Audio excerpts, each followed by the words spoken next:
Bonjour, je suis Vincent Passini, j'ai 3 activités principales. Je suis professeur associé au Conservatoire national des arts et métiers, j'enseigne la prospective appliquée à l'action des territoires et des réseaux. Je suis également entrepreneur parce que j'ai financé toutes mes recherches en investissant dans des entreprises, un projet, etc. Pourquoi j'ai fait ça? Parce que le monde académique n'était pas vraiment intéressé par la recherche opérationnelle. Et puis j'ai une troisième activité, je fais du conseil, et si je devais résumer mon métier, c'est en gros relier le dernier kilomètre des enjeux avec le premier kilomètre des solutions. Grosso modo, pourquoi je ne peux pas être là? Je suis désolé d'ailleurs de ne pas être là, mais je suis très intéressé par le modèle CARA, parce que je pense que c'est des modèles d'avenir, parce qu'ils sont l'interface entre l'entreprise et le territoire. Parce que pour solutionner les problèmes dont on doit régler dans l'avenir, qui sont plutôt des problèmes transverses, il nous faut des outils un peu comme ça. Pour revenir à la prospective, donner d'abord une définition, c'est quoi la prospective? La prospective, c'est donner un sens à l'action avec le double mot sens. Alors, c'est pas des scénarios, c'est pas des analyses structurelles, c'est en fait, ça sert uniquement à identifier les enjeux et les angles morts. Vous ne pouvez pas faire un exercice, un scénario, des stratégies sans intégrer le long terme. Et le problème, c'est simplement le long terme, ça suffit pas. Il faut le relier au court terme. Et c'est toute l'astuce, c'est comment croiser ces enjeux de court terme avec ces enjeux de long terme. Sinon, on est ce qu'un gilet jaune a dit pendant les différentes manifestations. Pour eux, c'est la fin du monde, pour nous, c'est la fin du mois. Donc, en gros, la prospective, c'est d'essayer de réguler ces horizons pour fabriquer, en fait, les actions qui vont bien et identifier les bons enjeux. Il y a un deuxième sujet, c'est les angles morts. C'est-à-dire que quand on réfléchit, l'enjeu, c'est de regarder avec plusieurs lunettes. Et c'est ce qu'apporte la prospective, elle permet de regarder les choses avec plusieurs lunettes. Sinon, je prends souvent cet exemple, Ken Olsen, dans les années 70, c'est un expert en informatique dans le monde, il devait y en avoir 4 ou 5, qui travaillait pour IBM. On lui pose la question, Monsieur Olsen, est-ce que vous pensez que le marché de la micro-informatique va se développer? Il a répondu, écoutez, si on vend 4 ou 5 ordinateurs, ça sera vraiment le maximum. Pourquoi il dit ça? Parce que c'est un ingénieur et il est sur la côte Est. Au passage, c'est important parce que sur la côte Ouest, à l'époque, il y avait Steve Wozniak et Steve Jobs qui inventaient le Macintosh. Ils étaient partis sur une autre logique. Mais grosso modo, lui dit, un ordinateur, c'est tellement grand qu'on ne pourra jamais le faire entrer dans une maison. Et au mieux, si on le miniaturise, de toute façon, pour manipuler cet objet, il faut avoir fait des études d'ingénieur. Donc, lui, c'était chiant. Donc, voilà le risque, quand vous réfléchissez à un exercice de prospective, c'est d'être enfermé dans des représentations. Deuxième question, comment faire de la prospective? Alors déjà, ce que j'ai dit un peu en introduction, c'est regarder les choses avec plusieurs paires de lunettes. Et j'allais dire aujourd'hui, le comment est presque plus important que le quoi. Parce que grosso modo, on sait ce qui va nous arriver. Les enjeux climatiques, les enjeux de biodiversité, les enjeux énergétiques, la géopolitique qui change.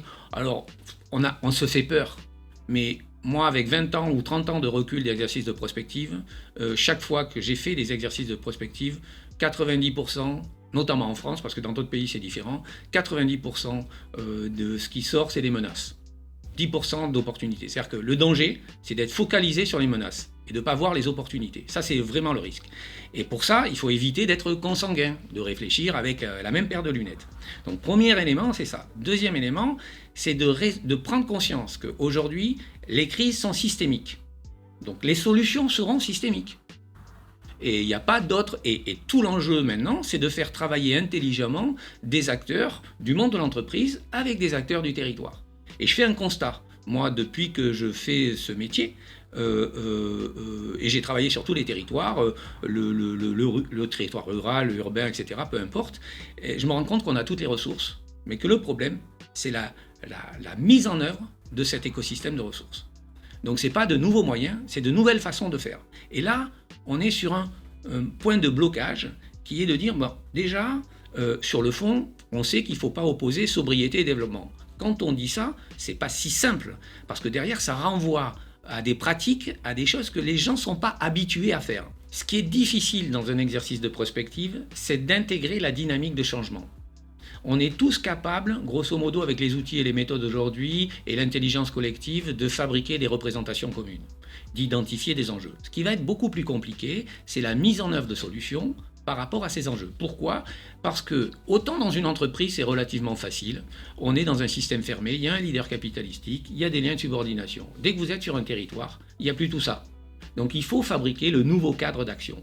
Et là, en l'occurrence, des organisations comme Cara peuvent fabriquer les interfaces qui vont bien pour que les liens entre l'entreprise et le territoire se fassent le mieux possible.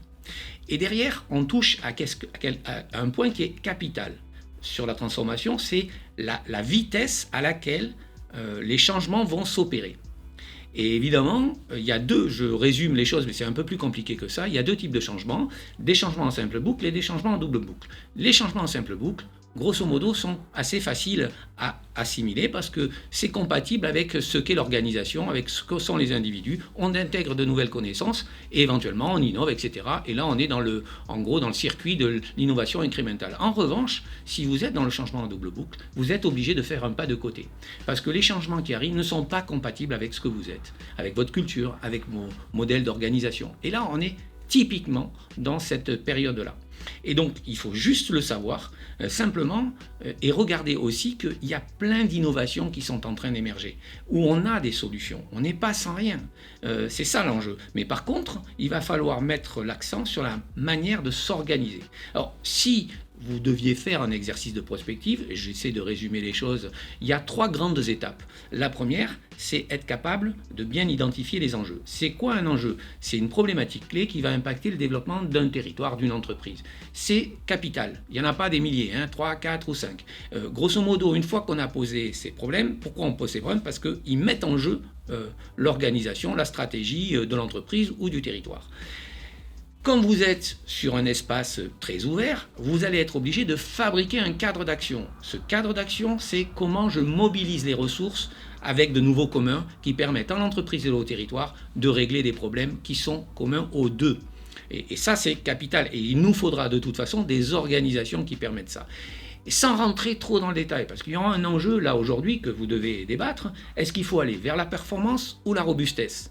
Plus c'est incertain, plus l'équilibre entre robustesse et incertitude est différent. Et donc moi, je n'ai pas à penser à votre place, mais je pense qu'il va falloir intégrer davantage de robustesse plutôt que de la performance, qui est une certaine façon faire de la robustesse. Et le dernier point, c'est avoir une feuille de route commune, parce que c'est-à-dire, et pas avoir des milliers d'indicateurs, quelques actions, une dizaine de chantiers qui en fait ciblent bien et sont des réponses aux enjeux. Et quand je fais des exercices de prospective et à la fin on fait un programme d'action, en général, évidemment il y a une trentaine de projets, mais on les réduit à une dizaine, parce qu'on cherche des projets qui sont stratégiques, qui sont faisables et qui sont transverses. Dans l'idéal, il faudrait un projet qui résout tous les problèmes, mais ça n'existe pas. Dans mes travaux de recherche, j'ai étudié une centaine de projets. Et je me suis rendu compte que les projets qui se développaient bien avaient reposé sur 2 ou 3 critères. Le premier, c'est qu'ils étaient dans le bon écosystème. J'ai vu des projets qui avaient été bien pensés, mais qui se développaient moins bien que des projets qui avaient été moins bien pensés, parce qu'ils étaient dans le bon endroit, dans le bon terreau, et ils avaient tissé des liens particuliers avec la recherche, avec le commercial, etc. Deuxième critère, c'est ces projets avaient tissé des liens particuliers entre la maîtrise d'ouvrage, la maîtrise d'œuvre et la maîtrise d'usage. Et aujourd'hui, on voit bien que les projets qui se développent bien, c'est des projets qui ont réussi à embarquer ces 3 acteurs en même temps, non pas à la fin, non pas au milieu, mais dès le départ. Et donc ça demande d'organiser et de mettre en place un système de relations entre l'amont, la recherche, l'aval, les produits, les services, etc. Et puis derrière, le modèle d'organisation qui va bien.